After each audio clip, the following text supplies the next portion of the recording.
See you later, weekly Dartscast. If you don't watch that podcast, guys, go watch it. Very good podcast. Probably the best one out there at the moment. Hello and welcome to a new episode of the Weekly Dartscast in association with Darts Corner. Happy New Year, everyone. I'm Alex Moss, and alongside me for this, our first podcast of 2025, it is, of course, the Darts statistician, the Darts driver king, Burton DeWitt. How are you doing?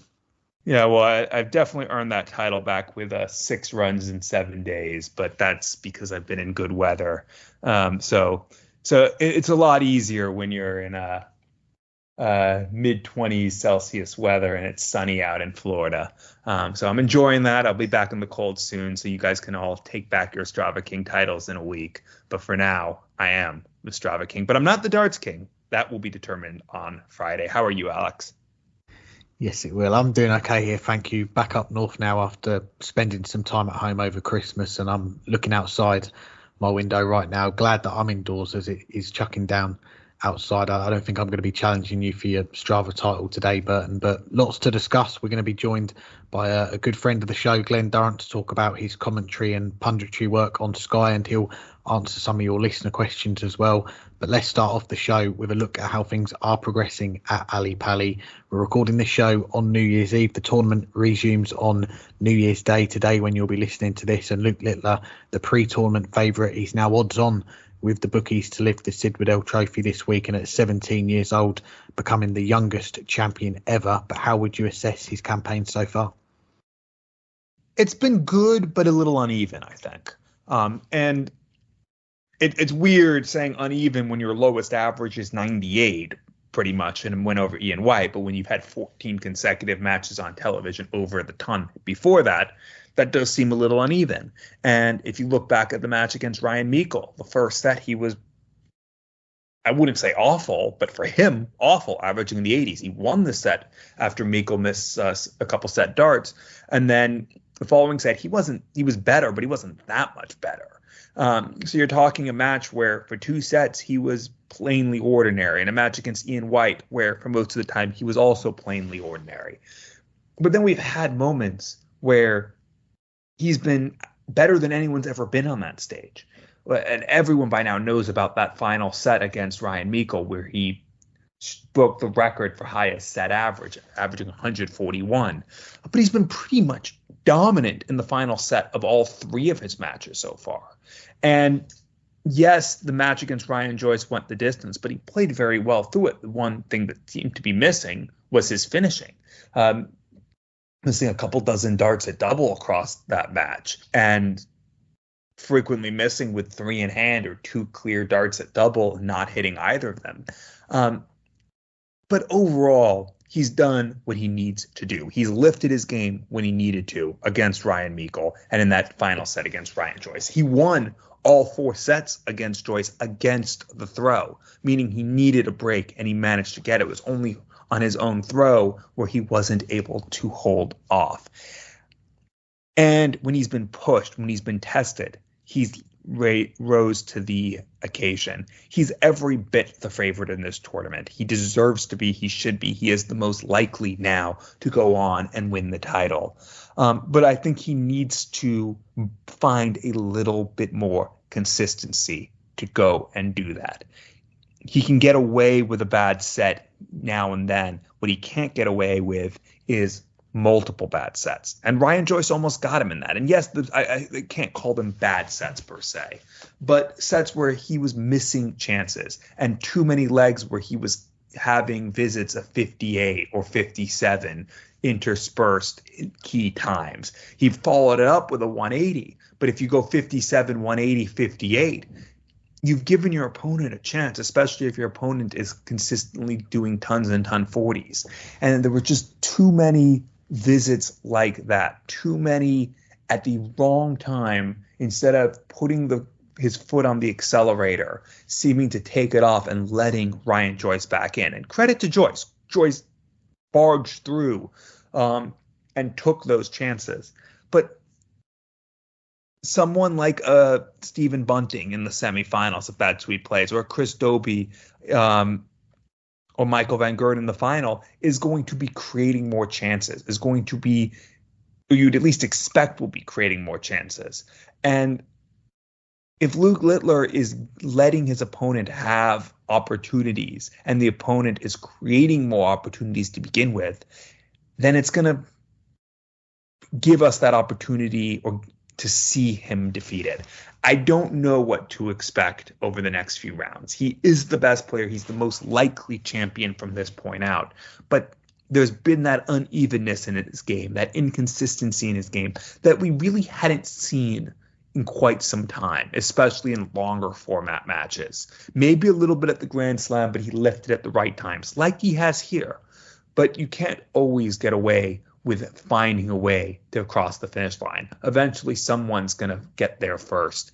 And it just seems like Luke Littler's that little bit of inconsistency in his game might be his undoing. He still has time to correct it, and it will become harder as the finishing line gets further and further away, as it does when it becomes best of 9, best of 11, best of 13, that at some point his class will shine through and someone just won't be able to stand with him for that long. But again, maybe not. We'll see. It's been uneven. I've said that like 4 times now, and I'll leave it at that. Yeah, I mean, for me, if I was to give it a grade, I'd probably give it a C plus, maybe a B minus. I think it's been a very good World Championship campaign so far for Luke Littler. And the thing that stands out for me the most with Luke, and it is something that still amazes me because it's something that he's coped with so impressively throughout the year. We've just had 2024, and that is the weight of expectation on his shoulders since that run to the final at Ali Pali on debut at just 16 years old, 12 months ago now. It was a life-changing tournament for him, and ever since then, all the eyes have been on him, and he's had more attention, more focus on his every move than probably any other dart player's experienced before. And at times during this tournament, we have seen that bubble over. His second round game with Ryan Meikle, what was his first game of this year's World Championship, he was overcome with emotion after getting that win. He cut short his interview on stage afterwards with Sky, walked off to see his mum and dad in the VIP area in the crowds. That was just moments after that record-breaking set to win that match, the 140.91 average, the highest ever in a set on that stage. He won those 3 legs in just 32 darts. And whilst we've not seen another moment where he's been that emotional and brought to tears, we have still seen some big celebrations from him. We've seen that outpouring of emotion on stage in those next 2 games when he was 2-1 up in sets against Ian White. That 4th set went to a deciding leg, taking out the 70 finish, double 10 last dart to go 3-1 up. We saw it then. And then last night when we're talking the game against Ryan Joyce, 3-2 up in sets.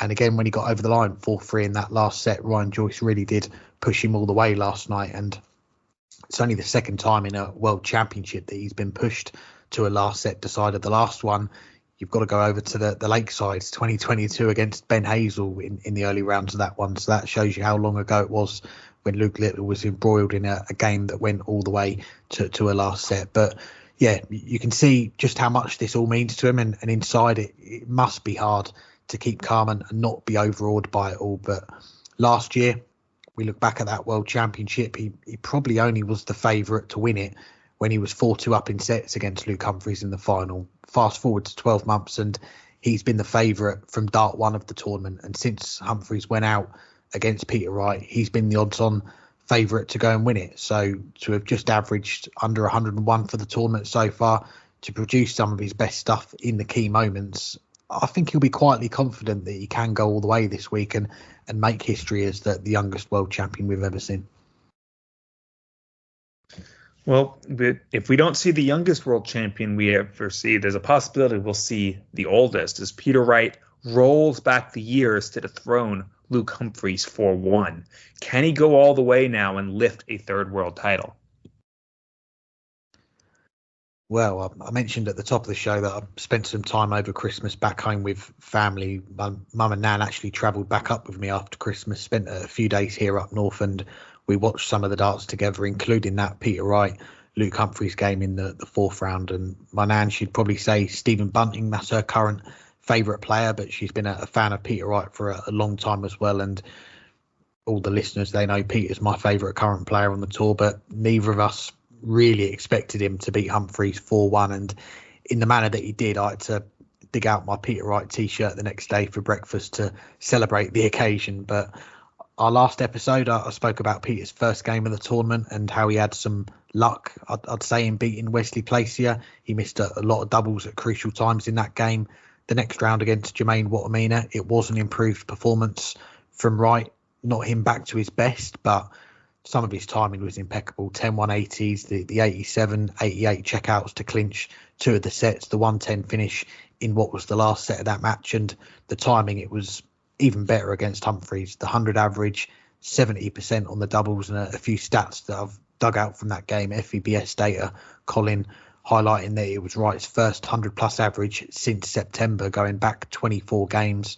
Darts tracker, Carl Fletcher, he flagged up Wright's checkouts under 100 in that game against Humphries. He attempted 15 of them, took 14 of them out, and the changing of the darts as well, changed them twice, once midway through a last leg decider in the third set. I mean, I'd love to know the reason for that change, but it worked, didn't it? He went on to win the game. But Peter, he was honest afterwards. He said he'd been if it had been a round later in the tournament, if he'd have played Luke Humphries in the quarterfinals, he didn't think he'd have beaten him. He thinks that the longer format would have been Humphries that would come out on top. And I think that's my main concern really here for Peter Wright, is that we now are going into the longer format games, best of 9 in the quarterfinals, potentially a best of 11 sets against, could be Luke Littler in the semi-finals, and then a best of 13 in the final over 3 days.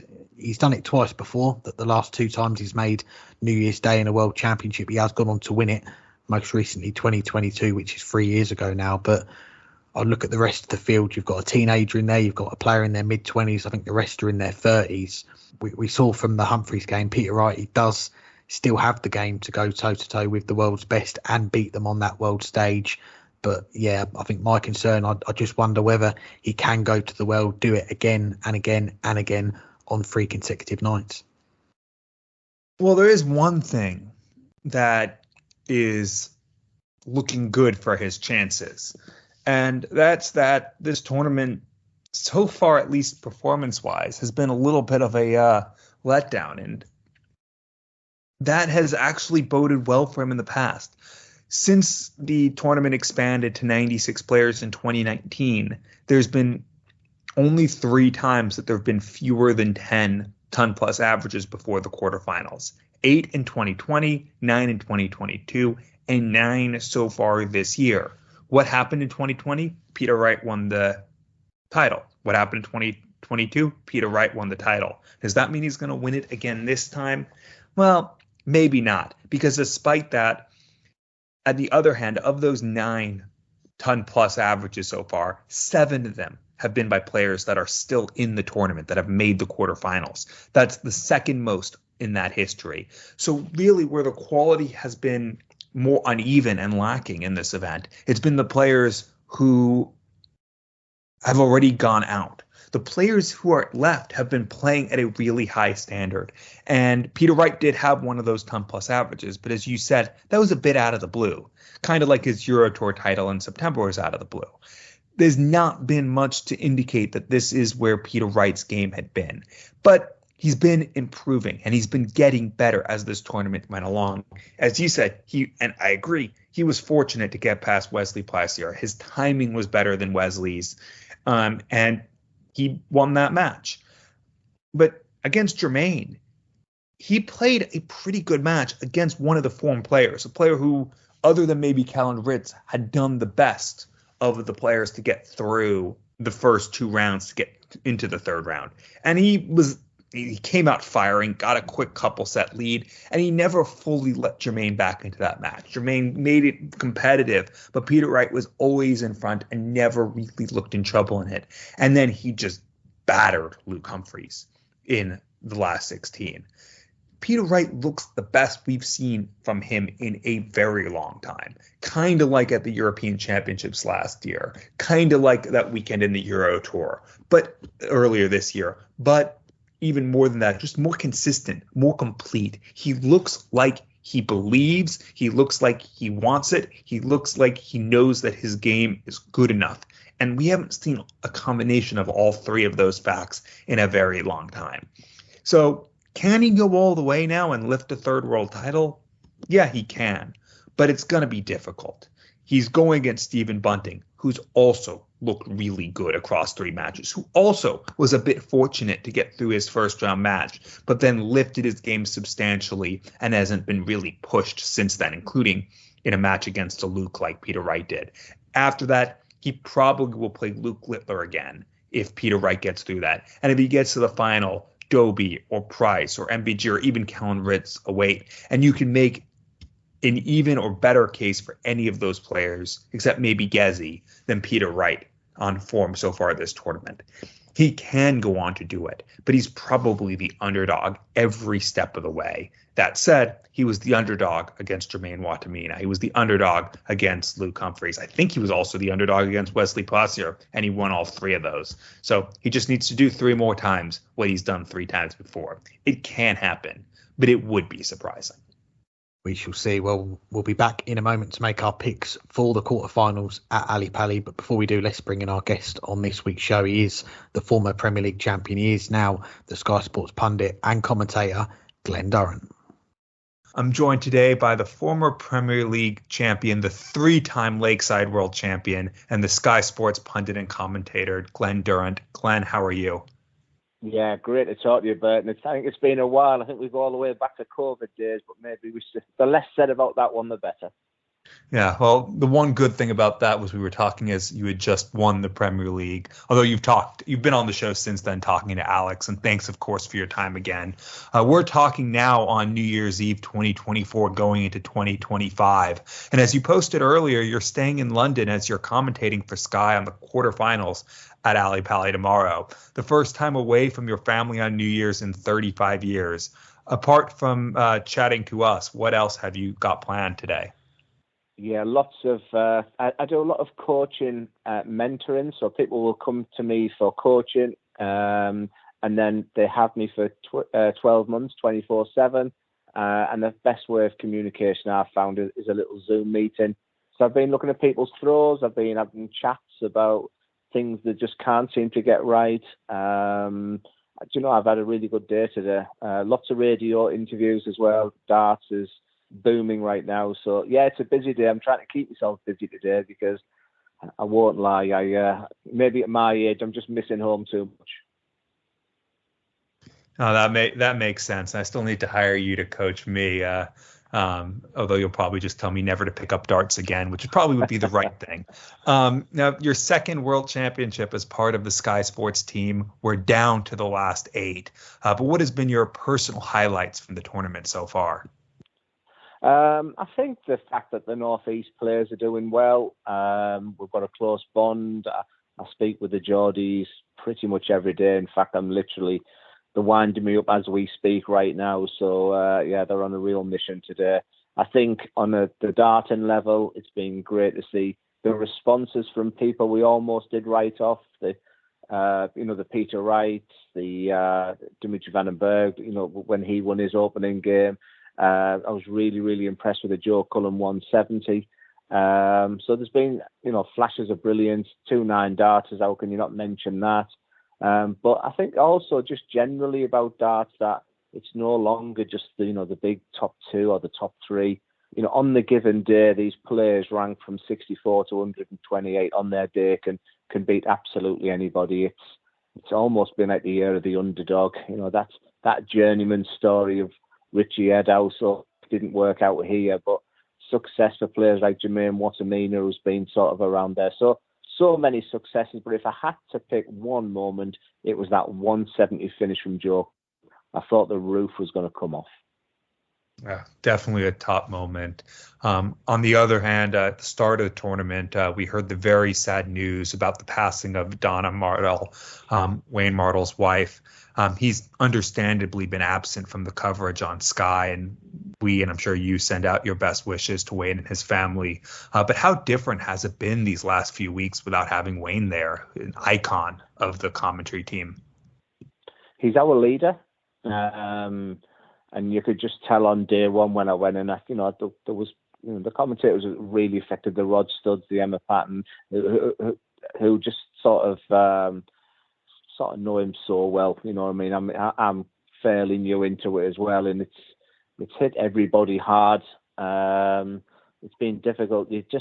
Even when I was playing, you used to practice and pretend you could hear Wayne Mardle shouting, "Come on now," "Hi there," and all them sayings that you used to. And he's a presence. I think the only thing the angle I can come down is when Phil Taylor or Michael Van Gerwen walked into a room, they had that aura, almost like he knew he was in. And I guess from the commentator's point of view, when Wayne walks in, he has that same aura. He's, when I was sat next to him, I was pinching myself. I did grow up with the Sid Waddells, the John Gwynns of this world, but he's up there with them. So we're really, really missing him. And what's been for me, the social media, the outpour of emotion for him. But he is the one, when he is commentating, he's the one who almost gets the most grief from people as well. So I think the realization now is this World Championships probably hasn't been the same commentary-wise without him, because how do you fill his boots? You can't do that. And, there's more important things in life to darts, and our thoughts and my personal thoughts are with Wayne right now, and we miss him terribly. Listen, hopefully we'll have him back in the Premier League. Now let's get back to you. And when we last had you on the show back in May, you were busy commentating on Euro Tours. A few weeks later, though, what must have been a highlight of your early days in the commentary box, as you mentioned, sat with Wayne calling the Premier League final at the O2, and Luke Littler hitting a 9-darter on his way to the title. How memorable was that night to you? Yeah, well, if you remember, my dad had just passed away as well, so I wasn't sure whether to go or not. I didn't go to the Sheffield Premier League, and I just sort of spoke to my family. But when I look back, I am so glad I went.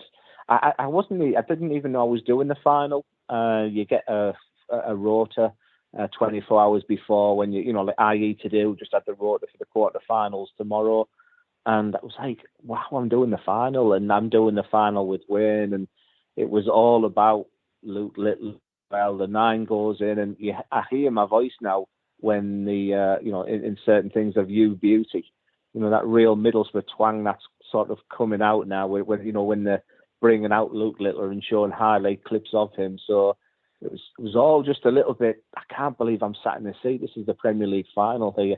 Pretty much, I guess, when I was in the Premier League final, thinking, the crikey, what the hell am I doing here on this stage? But yeah, it was brilliant because of the quality, and amazing to be sat with Wayne. That was definitely my highlight.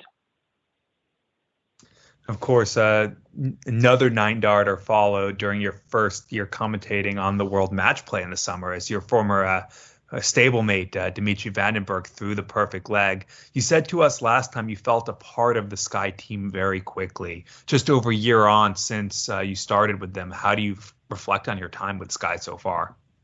Yeah, I still think I'm the newbie. I can't think of someone who's come in since me. I know Abigail Davis has done some commentary, but I see her as a very experienced presenter stroke commentator. So I still think I'm the new kid in class 2 years in. It's a great team. There's a great mix there. I absolutely adore John Pass. Honestly, he's someone who I didn't really come across as a player.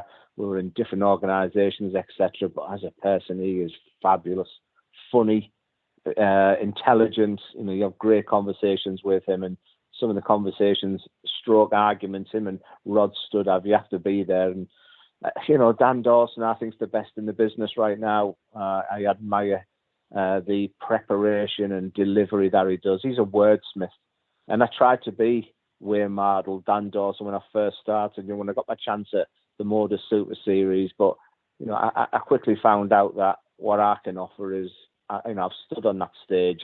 I know what it's like, and I know what they're thinking right now, and that soon became my style of doing commentating, whether people like that or not. Of course, the biggest highlight of the World Matchplay, though, not just the 9-darter, but you made your first appearance in a nightclub in 20 years at Trilogy as a guest at the official final after party. What was that experience like? Yeah, I mean, luckily, I've got friends in darts, so Bo Greaves sort of came along with their family as well. But look, it was a bit strange. We were trekked absolutely brilliantly. I think there was a night midweek where Mark Webster was the guest, and I think he's best friends with Joe Cullen, and I think that was a sellout. I even think Dimitri Vandenberg was doing a bit of body popping and break dancing on the dance floor as well. So it was the last night I was there. It was pretty much done and dusted. / hope I don't get asked again. Well, we'll move on from nightclubs to the Grand Slam in Wolverhampton. Just a little over a month ago now, we have to mention that semifinal between Gary Anderson and Luke Littler. Alex said it was the best match he's ever seen live. You were in the comms for it. Was that the best game you've commented on so far? And if not, what would you say is? No, that was by far the best. It was breathtaking. I'm a little bit different in comms. I'm not as intelligent as you, Burton, and I don't have a large vocabulary of words, so I have things written down, and by 20 legs, I'd run out of words what to say. I'd no more superlatives left of how I can describe this game. I was literally then went to advice I was given, pretend you're down the pub and pretend you're explaining this to someone who doesn't know how to play darts. It was unbelievable, frighteningly good. Desperate to see Gary Anderson to play like he can on the stage, and Luke Littler was just he was wonderful that night. It was an unbelievable game where didn't really deserve to be a loser. Well, if you made it to leg 20 without running out of words, you made it 2 legs further than I did, because I ran out on leg 18 when Gary won his 7th in a row. Now, just after the Grand Slam, we had the Lakeside and the WDF World Championships. And this question, Alex, is from Alex, because he had a chance to commentate on some of the matches at the Lakeside. And he wants to know whether you have any tips or advice you can pass on to him, because he hopes to one day share a commentary box with you, too. And I wouldn't lie, I'd also like to one time. I think that would be a great experience. Yeah, honestly, just to be yourself. Preparation is key. Just make sure you know who, number one, know your target audience. Make sure you know your players inside out as well. I send cheeky messages. I've just messaged the 4 players I'm commentating on tomorrow. One of them's already replied already.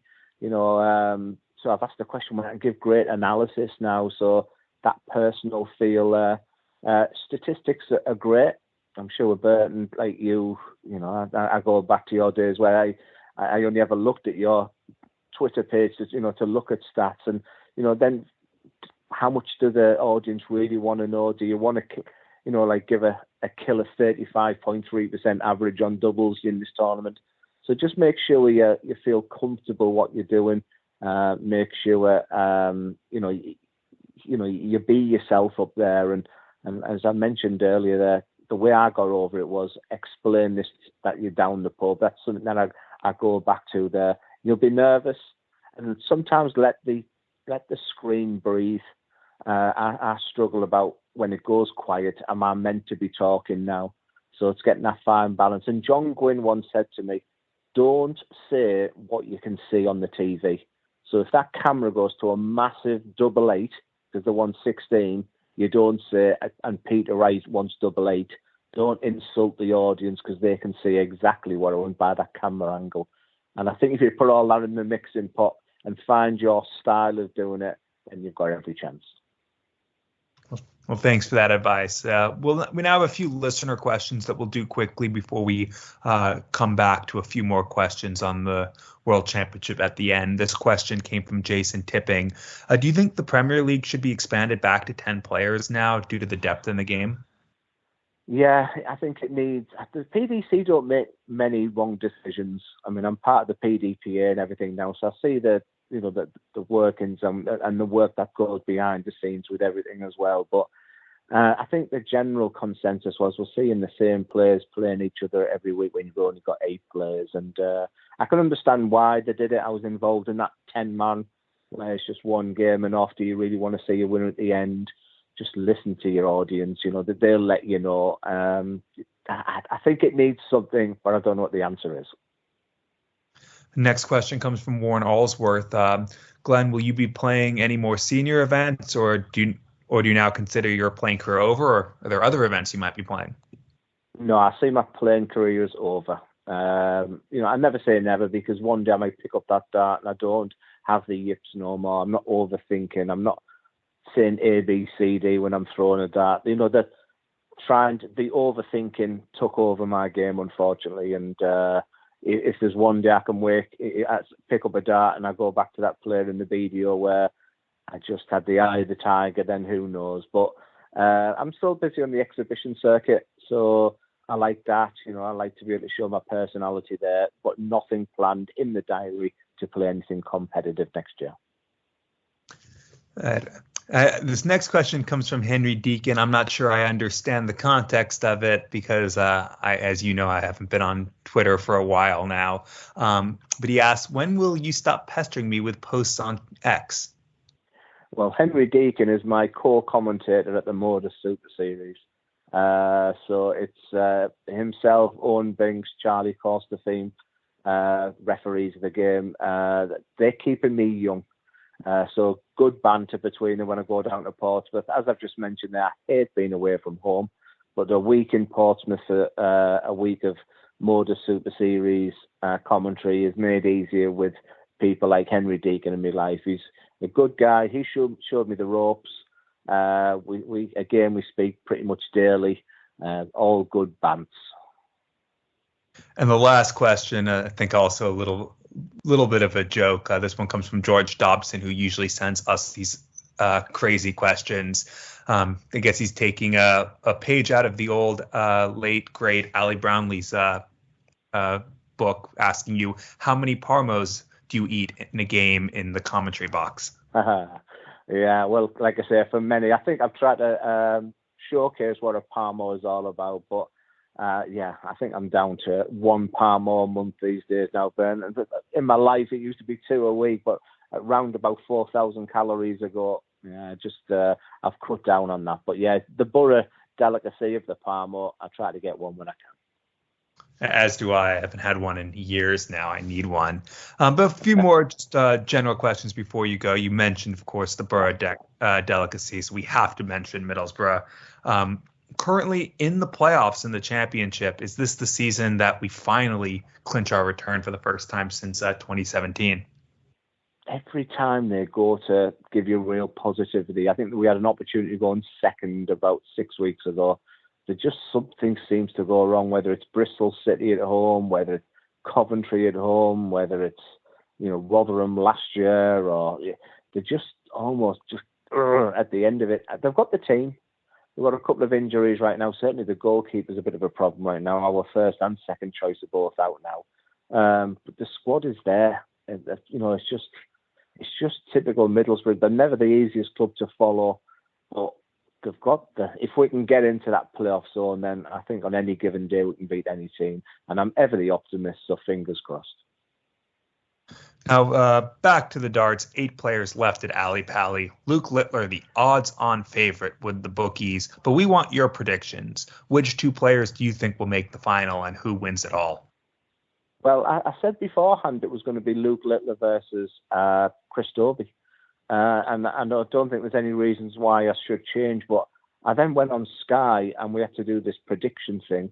And I went to say Luke Littler, Chris Dobey, and I went Luke Littler, Gary Anderson. So I've absolutely no idea why I changed. But I'm not just saying this because they're both still in. But I'm going to still stick with Littler versus Dobey. And lastly, and the most important question on our list, have you met Alexander Merckx yet? God, that was a surreal moment. Yeah, lovely to meet you. I've just tried to be the ever so polite, really nice to me. I've followed your career for a couple of years. Great to see you. Good luck. And he whatever accent, he was like, we play Euro Tour 2019. So yeah, it was a little bit embarrassing, but honestly, I'm just joking aside. I mean, even in comms, will say, Glenn, have you ever played Dave Chisholm? Have you ever played? My memory of my playing career is pretty rubbish, so apologies to Alexander Merckx, but I certainly know who he is now. Well, Glenn, thank you so much, and hope you have a happy new year and best of luck in 2025. Wonderful talking to you, Bert, and let's not make it 3 years next time, and good luck to you and Alex. You do a great job. I listen to the podcast every single time they come out, and yeah, all the best to you all and keep up the good work. Thanks again to Glenn for joining us now. It wouldn't be a World Championship show without some predictions. So we're going to make our picks for the quarterfinals. All 4 matches taking place on New Year's Day. We're going to kick things off in the afternoon session. The first match of 2025. It is Chris Dobey against Gerwyn Price. How do you see this one going? And you guys have just heard from Glen Durrant, so we know who his pick is in this one as well. But I can't go against our guest on this one. Dobey didn't have his best match against Kevin Dotes. He trailed off at times in that match, and it was a very bizarre match. But he looked very good in his first 2 matches against both Alexander Merkus and Josh Rock. Gerwyn Price, he's done what he's had to do. But, he's averaged 91, 92, 92 across 3 matches. And I just don't think that's going to be good enough against Dobey in this. Gezi can lift his game, and he lifted his game at the right times against Joe Cullen. He lifted it especially early in the match against Johnny Clayton. But he's going to have to, add 5 points to his average, I think. And I just don't see his game right now being in that place. So I'm going to go Chris Dobey to win this match. I'll say 5-2. Yeah, I've got to go the same as you here. Dobey, he's had to come from behind the last 2 rounds against Josh Rock and Kevin Dukes to make what is a 3rd consecutive World Championship quarterfinal. He is 0-2 on New Year's Day. Lost to Van Gerwen 2 years ago. Crossed last year. That game he was 4-0 up. Lost it 5-4, and it's been mentioned to him a few times during this tournament, and he's spoken about how he's regrouped after that defeat. Gerwyn Price, uncharted territory really being this far. Yes, he's won it before, but you look at 2024, didn't make a single quarterfinal on TV. That is discounting the nightly Premier League tournaments where he played in 16 of them, of course. But he's had a cracker with Joe Cullen in that 3rd round, that epic game that went to a sudden death leg. Cullen pinning the 170 to force that last leg, but he come up dry in the decider. The head-to-head 14-1 in Price's favour, which I was surprised to see earlier. But regardless of that, one-sided head-to-head, Dobey, he was my pre-tournament pick to win the whole tournament, so I've got to stick by him. I'm going to go for Hollywood as well. I'm going to make it a little bit close, though. I'm going to go 5-3. All right, second match, we have the 3-time former world champion Michael Van Gerwen going against Callan Ritz, who's in his 2nd World Championship quarterfinal. How do you see that one? Yeah, the second game of the afternoon session, and interesting to see Van Gerwen not in the evening session. We'll touch on that again in a moment. But our last podcast, it was just after the 2nd round finished. We talked about the record 14 of the 32 seeds going out and who this could be a big opportunity for. We flagged up the bottom quarter of the draw, including Michael Van Gerwen. His biggest threat, Gary Anderson, had been eliminated. And Van Gerwen, he's had a couple of 4-2 wins since then against Brendan Dolan and Jeffrey de Graaf, where he has been pushed. He's not had things all his own way. Callum Ritz, his opponent in the quarterfinal, he did have things his own way up until yesterday when he had to come from 2-0 down in sets to beat Robert Owen in the last setter. Ritz, he is the only unseeded player left standing, the only player without a major title on their CV, and it's his first major quarterfinal for a few years. But I think he can give Van Gerwen another stern test here. Van Gerwen, he is the favourite in the bottom half of the draw. He was the tournament favourite this time 12 months ago, heading into the quarterfinals, lost to Scott Williams, another unseeded player. So he'll not want to let this opportunity slip, and I don't think he will. I think he comes through this one. I'm going to go 5-2 to the 3-time champion of the world. I think Callan Ritz has every chance in this match. I mean, MVG, the match in his last 16 against Jeffrey de Graaf was not as close as the score said. De Graaf somehow won the 3rd and 4th set. MVG did make a couple mistakes, but he didn't make many. He really didn't lower his game that much. Jeffrey de Graaf just played one fantastic set in one other set where his timing was just on. And that's how he leveled the match. That aside, he was nowhere in the same world as MVG. But MVG didn't look great against James Hurl. He didn't look great against Brendan Dolan. And, we talked, Peter Wright's gotten better each match. You can say the same thing about MVG. But Callan Ritz has been phenomenal in 3 of his 4 matches so far. And maybe his head's just in the right place. The biggest thing, though, is Kellen Ritz's head. And the question is he going to get off to a hot start? I don't know against MVG if he can make a comeback like he did against Robert Owen. And he did get fortunate in that match with Owen missing those 3 darts to take a 3-set lead. But Kellen Ritz kept his head and fought back. He needs a quick start. And you know what? I think he's going to get it. So I'm going to go for the upset here. I'm going to go 5-3 to the Riot. And the 3-time world champ is going home. There we go. That would give us an all Northeast semi-final between Dobie and Rids. If your picks come off, let's get into that top half of the draw, the evening session, kicking off with Peter Wright against Stephen Bunting. How do you see this one going? Well, I can't go away from the player I tipped to win it at the start of the tournament. I'm sticking with Stephen Bunting here. I'm sorry to go against your guy, but Peter Wright's he might be rolling back the years, but Stephen Bunting is rolling past the opponents, and that is going to continue. He's only dropped 2 sets so far. He's not going to drop a third here. 5-0 to the Bullet. Blimey, well, this game, just touching on the schedule, it's been picked for the evening session over Van Gerwen, and I think that just shows how popular Stephen Bunting is right now with the darting public. And I've strayed away from any Premier League chat on this episode, as the focus has got to be on the World Championships. These are the quarterfinals. There's no event bigger, and we could spend a lot of time mulling over who makes the 8 in the Premier League for 2025. But perhaps this could be seen as a Premier League eliminator, similar to Dobie v Cross in the quarterfinals last year. I said the same then. Cross won the game, got in the Premier League. Dobie lost it and missed out. But Peter Wright, even I would have struggled to put him in my Premier League at the start of this tournament, and I don't think the win over Humphries is enough. However, a win against Bunting, I think it would be, and this is a massive game for both players. Bunting, the crowd are going to be behind him, that's for sure. He's made the semi-finals once before at Ali Pali. That was behind closed doors. This is a head versus heart pick for me, and my head is saying Bunting gets it done pretty comfortably around 5-1, 5-2, not quite 5-0 like you, but my heart is saying that Peter Wright's not done yet and he's going to get through. And yeah, I'm going to go with my heart on this one. Overhead, I'm going to go with Peter Wright. Comes through in a last set shootout in extra time, 5-4 to Snakebite. And lastly, some random person who's never won a world title against Nathan Aspinall. It's Luke Littler. I think that's the name. How do you see that one?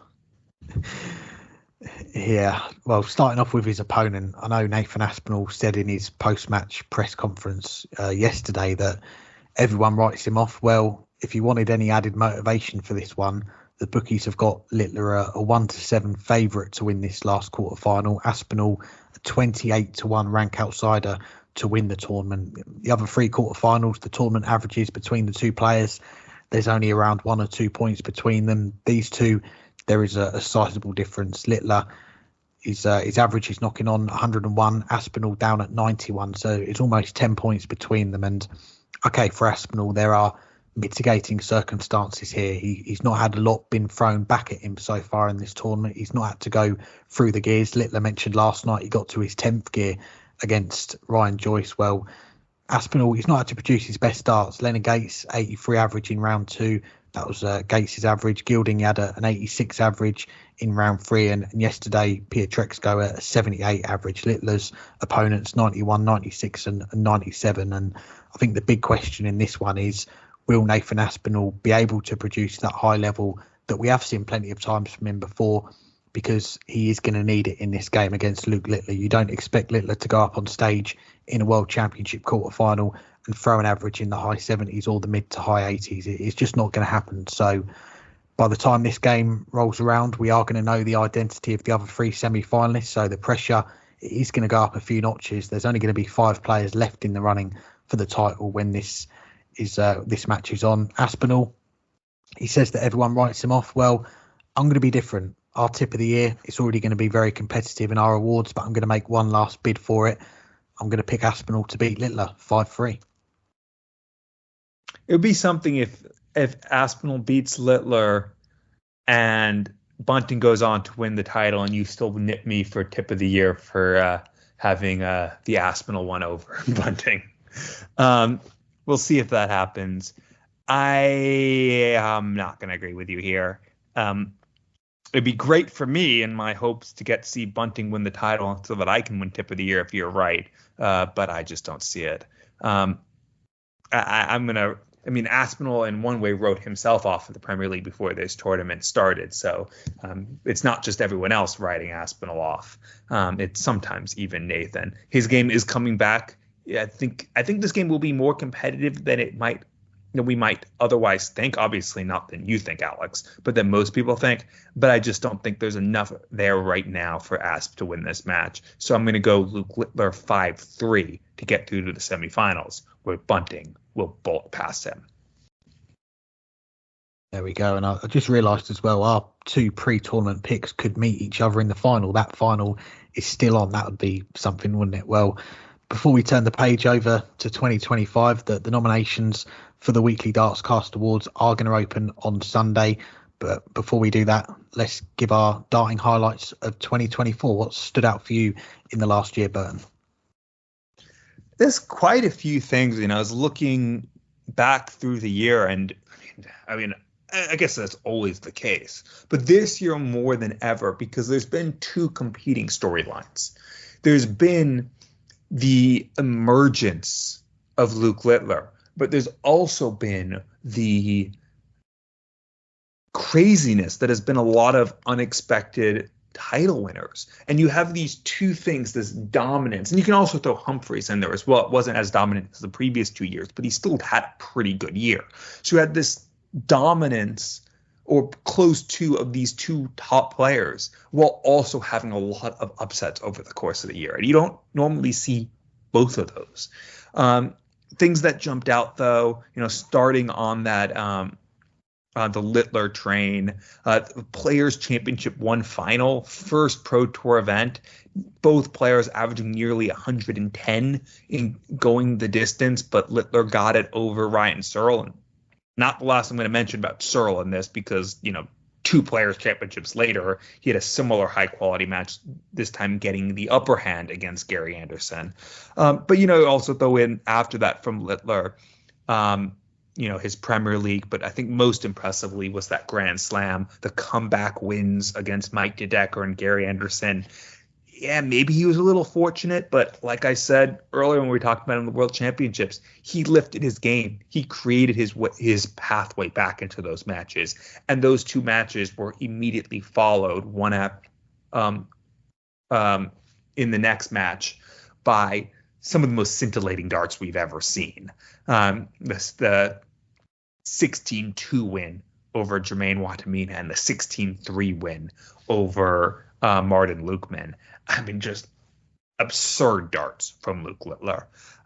But there were highlights in the opposite direction, and people beat Littler. That quarterfinal at the UK Open against Damon Hedda is still one of the matches of the year.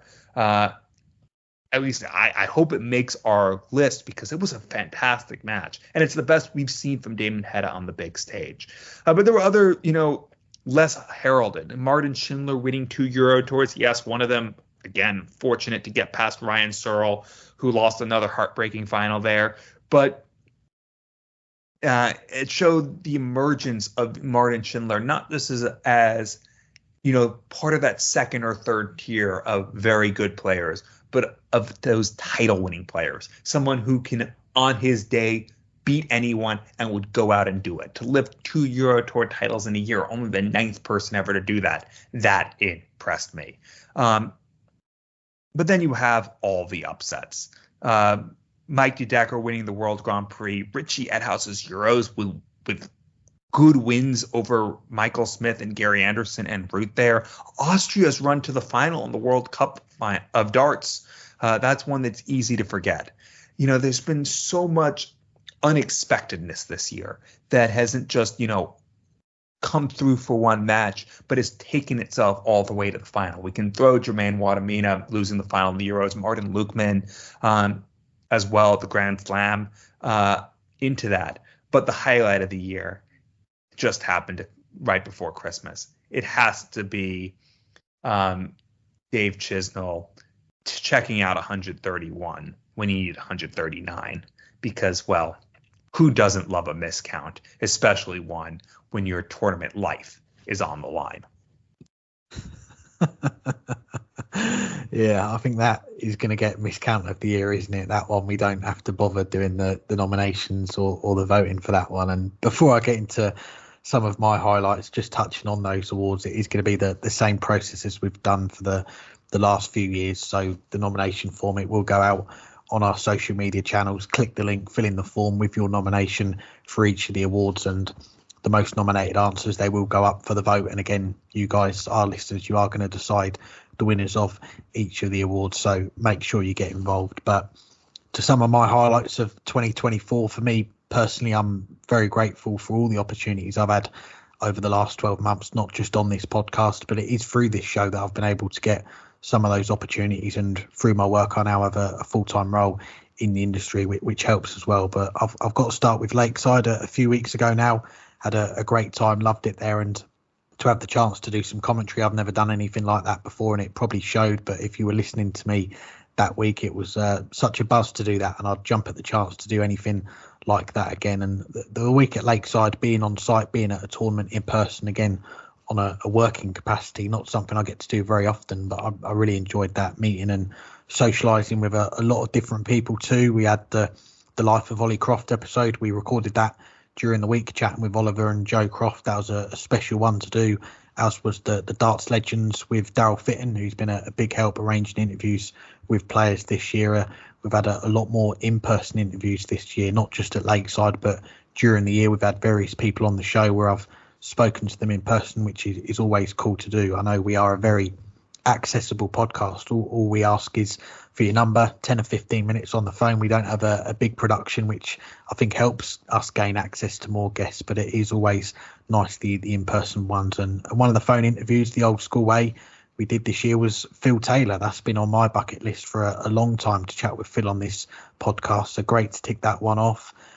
What else? Got to go to a few events as a fan. The Matchplay, I always love a trip to the Winter Gardens. Hadn't been for a few years. I went to the World Series finals in Amsterdam. That was a fun trip, and taking in some of the culture with Chizzy and Cameron Menzies. The Grand Slam you mentioned, I was there for the final day. The final, pretty one-sided, but that semi-final with Littler and Gary Anderson is going to be a very strong contender for Match of the Year. That was such an incredible game to watch in the arena.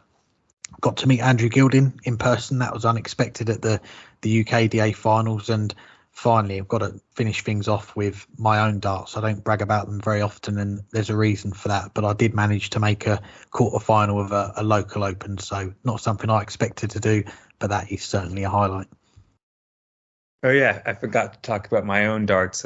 New PB 38 180s this year, I guess, is a highlight for me. Gives me something to try to break next year, maybe make a semifinal to one up your quarterfinal. But anything else for, well, I was about to say this week, but that would be wrong. Anything else for this year? Well, got a few thank yous, as we always do, to sign off the show. Thank you to our guests, to Glenn for joining us. Thank you to our sponsors, to Darts Corner, Condor Darts and Quiff for their support going into 2025. It's a privilege to have them all on board, and they help us a lot to keep this show going each week. Thank you to our listeners for tuning in, and we wish you all a happy new year. Thank you for your support in 2024. We've got episode 400 on the horizon. It's coming up at some point in 2025 early on, so any ideas for that episode, do let us know. I think back to episode 300, we spoke to Des Jacqueline from Torremolinos ahead of the Torremolinos Open. I'm not sure if we'll be able to top that one. Maybe Burton, we fly you over to the UK and we get an in-person 3-hour sit-down interview with you and Mark Walsh. But any other suggestions, do get in touch. Thanks for the support. We'll be back after the conclusion of the World Championship to reflect on the final 3 days of action, plus a quick turnaround. Q School starts on Monday, a week today when we're talking, so we're going to be looking ahead to that. We'll do our usual picks for who we think is going to get the tour cards. So the darts, it never stops. There's no time to hang tight. There's only one thing to do, and that is to enjoy the darts. Well, I thought we were saving the 3-hour sit down for episode 501. Anytime we can get Mark Walsh, we're going to jump at the chance.